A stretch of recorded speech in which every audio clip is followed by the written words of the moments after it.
Hello and welcome to my channel. And this lecture will discuss the seventh cranial nerve, which is the facial nerve. So let's start. The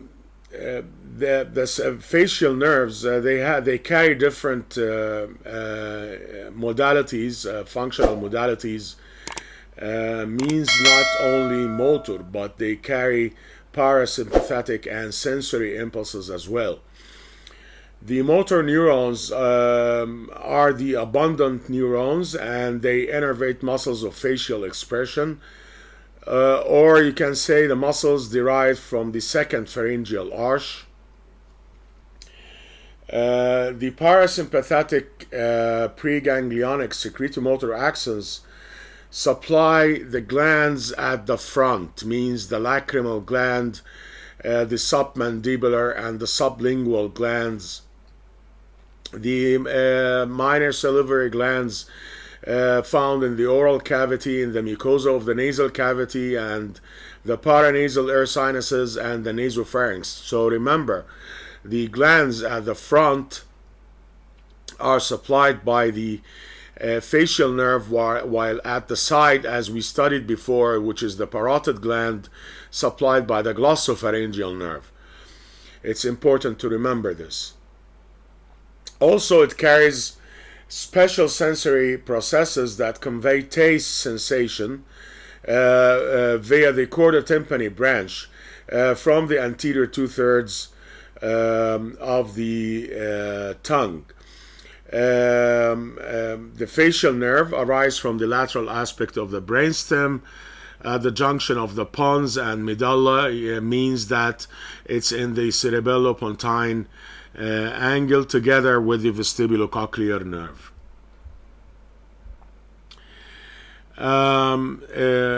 There is a large motor root, larger than the root lying between the motor root of the facial nerve and the vestibulocochlear.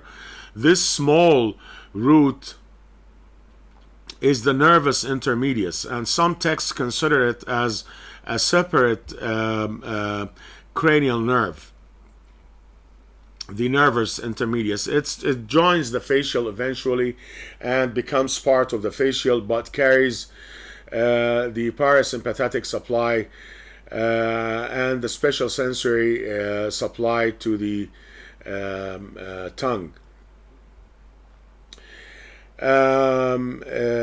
The roots join together or unite as they enter the internal acoustic meatus, and that is in company with the vestibulocochlear nerve.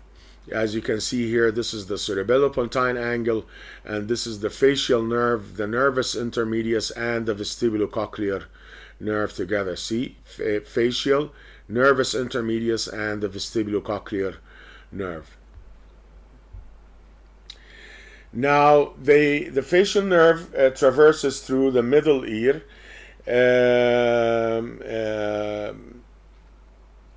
It first crosses the internal ear above the vestibule, and then runs in the medial and posterior wall of the middle ear, as we studied in the anatomy of the head and neck. The facial nerve changes its course, turning 90 degrees, as you can see here, forming an angle or a knee-like bend, which is called the genu or geniculate ganglion, and it's the site where the cell bodies of the sensory taste nerves form a slight bulge called the geniculate ganglion. It's also the point at which some parasympathetic neurons in the form send their fibers in the form of petrosal nerves, like the greater petrosal nerve, diverge from the main nerve trunk, and this is the nerve supply to the lacrimal gland and the nose and the upper part of the oral cavity. It's well shown here.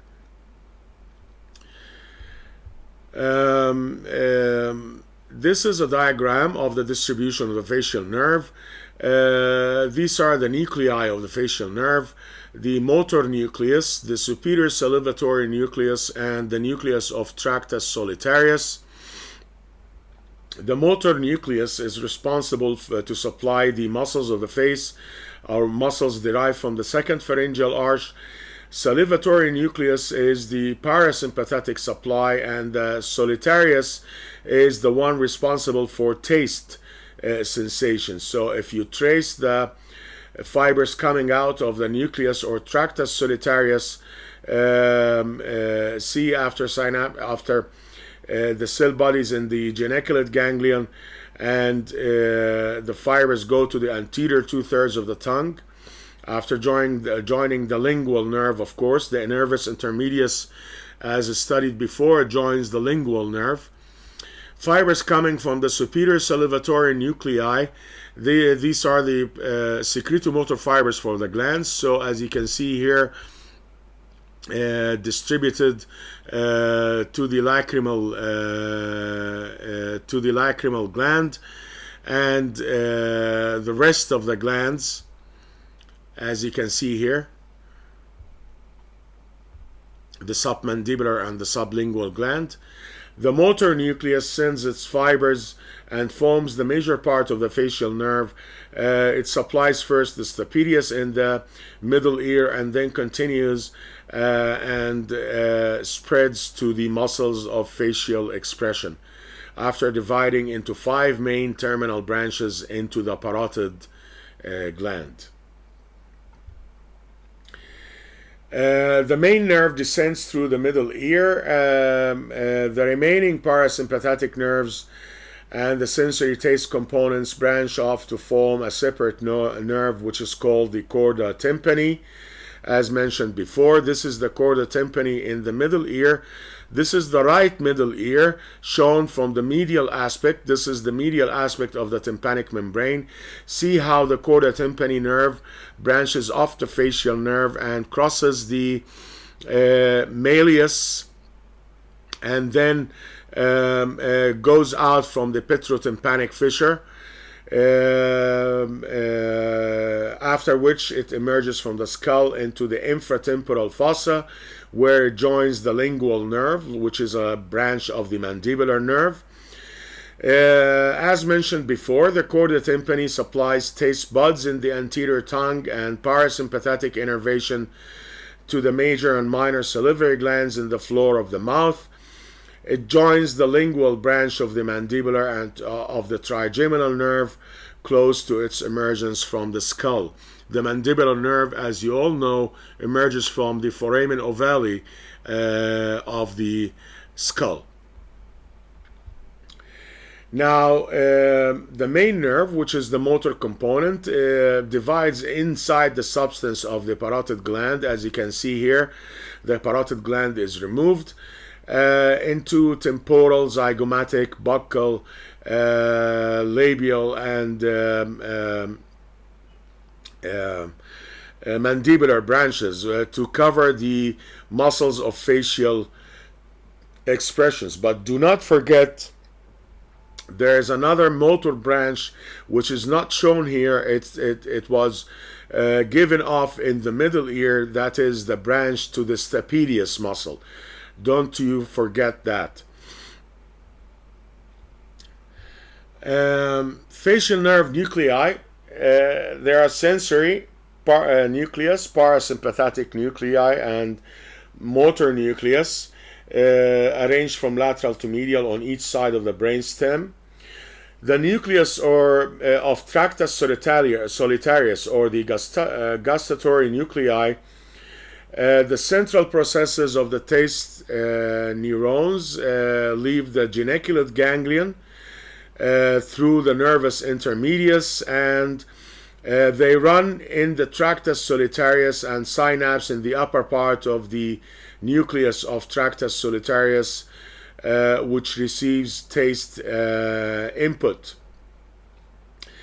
The nucleus has numerous connections with the hypothalamus. The salivatory nuclei of the 7th and 9 cranial nerves. The glossopharyngeal, by the way, takes its secretomotor fibers from the inferior salivatory nucleus, not the superior salivatory nucleus like the facial. And also connections in dorsal nucleus of the vagus for reflex responses to taste.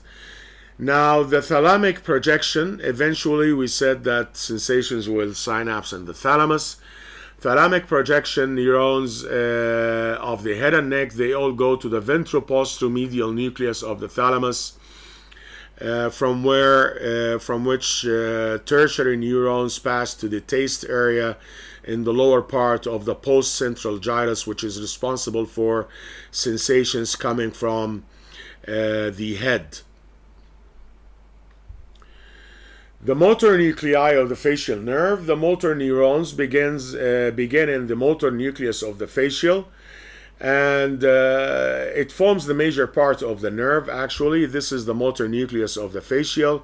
Observe that the facial nerve goes backwards and curves around the nucleus of the abducens, to form the facial colliculus in the floor of the fourth ventricle, as we studied before. The fibers coming out of the motor neurons nucleus innervate the muscles of facial expression and muscles derived from the second pharyngeal arch. Actually, the muscles of facial expression also derive from the second pharyngeal arch. Now, cranial nerve motor nuclei generally receive bilateral inputs from the corticonuclear or corticobulbar pathways, but there is a special arrangement regarding the facial and hypoglossal nerves. The general rule that the cranial nerve motor nuclei receive bilateral inputs, but the facial motor nucleus is an exception. The upper part of the motor nucleus receives bilateral projection, but the lower part of the nucleus receives crossed or corticonuclear fibers from the opposite side. This is very important in diagnosis the facial paralysis, the supranuclear form of the Bell's palsy or facial paralysis, as we will see later. The nucleus receives inputs from the several other sources, including the tectum of the midbrain and the trigeminal sensory nuclei.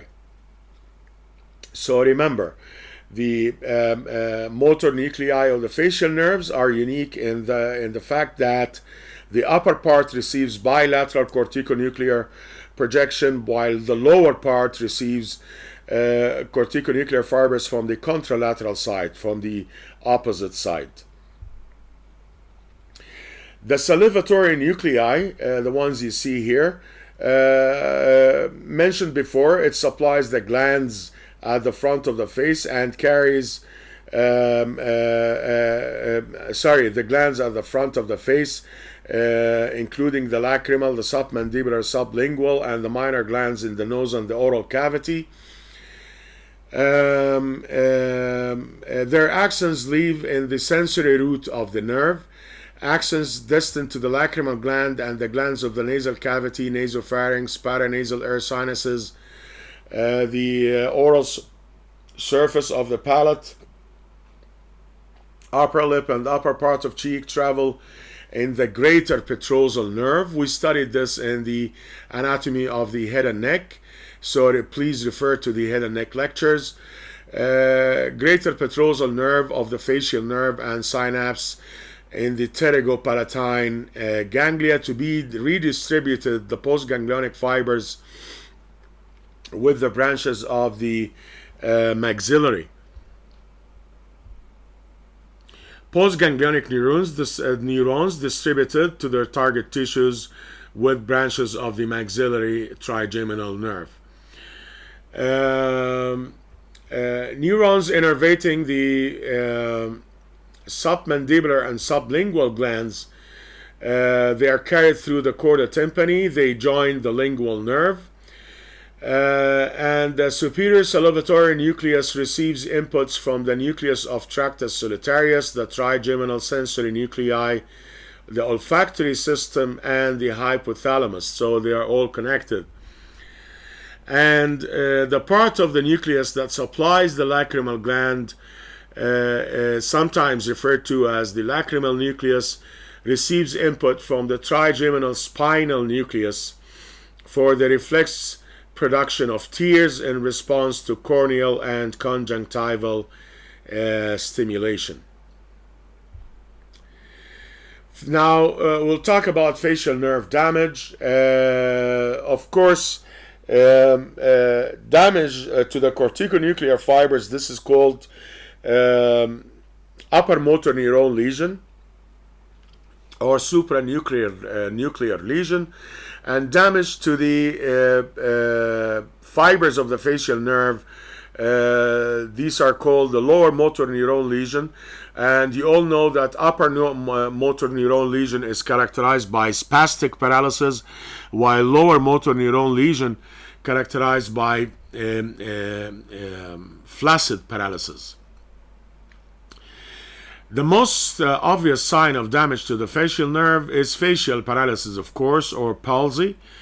There are differences in the clinical presentation following the injury to the lower motor neurons, infranuclear paralysis, and upper motor neurons, supranuclear paralysis.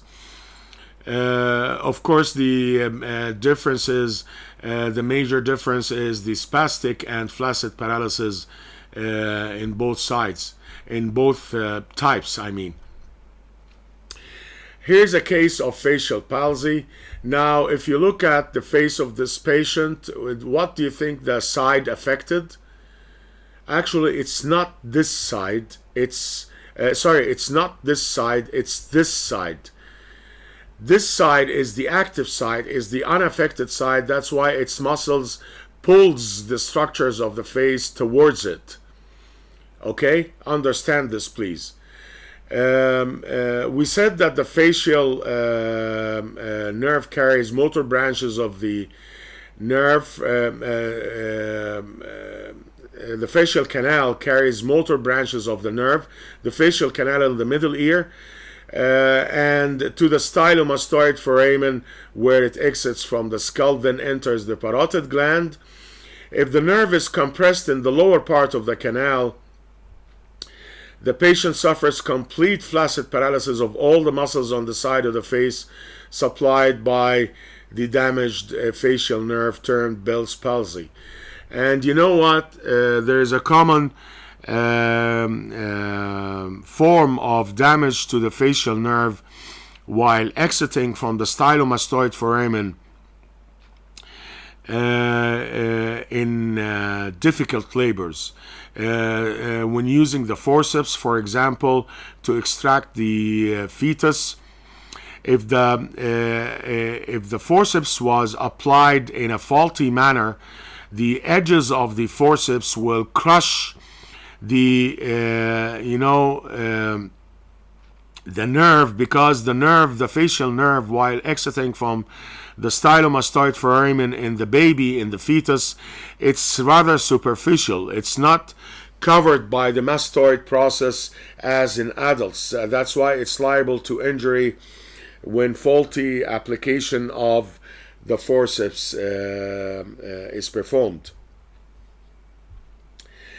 The facial nerve and its branches may be interrupted in the parotid gland. So in surgery on the parotid gland, or in tumors of the parotid gland, or in trauma of the parotid gland.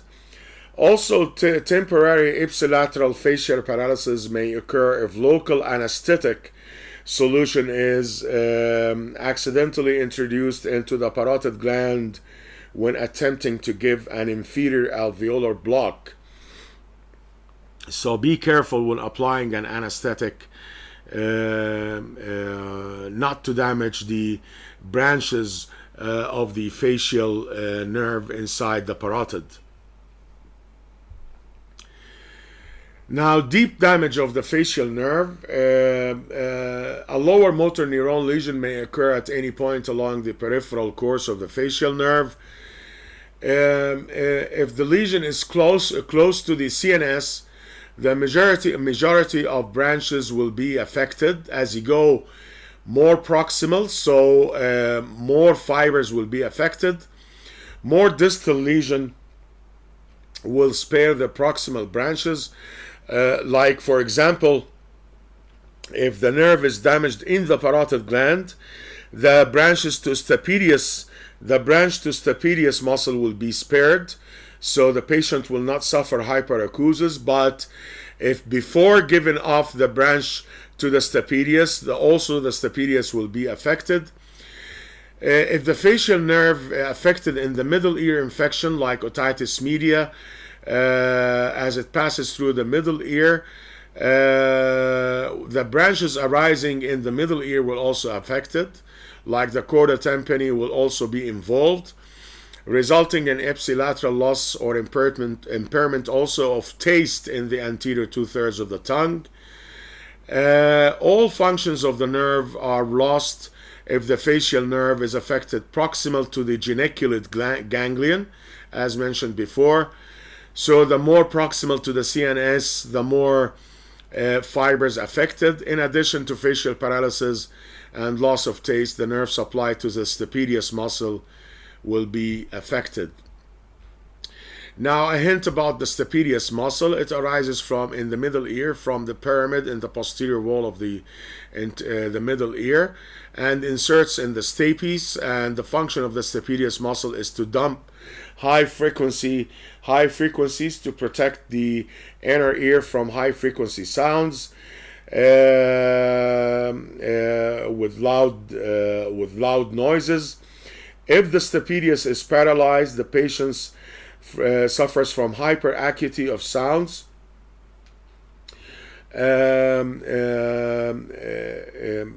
or called hyperacusis sometimes. There will be also impaired secretion of tears because the secretomotor supply to the lacrimal gland is interrupted as well. If the eyes then are not efficiently lubricated with tears, the cornea will become sore and ulcers will occur in the cornea.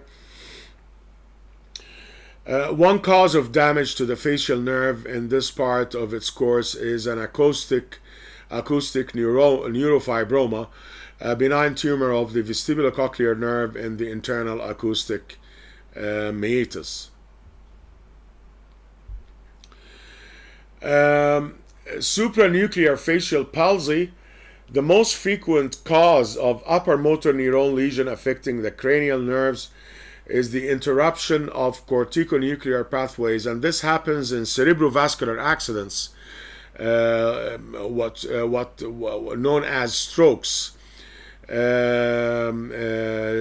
to affection of the narrow perforating arteries we studied before in the supply of the brain.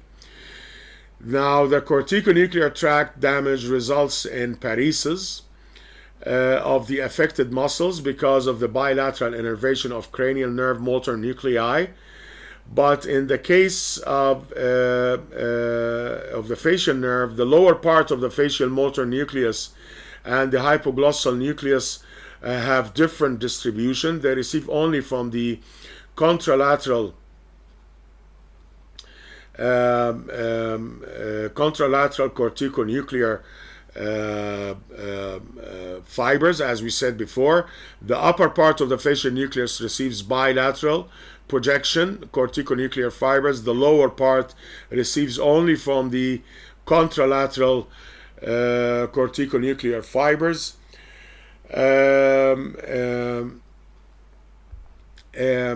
the corticonuclear fibers are damaged, there is no alternative input to the lower part of the facial nucleus.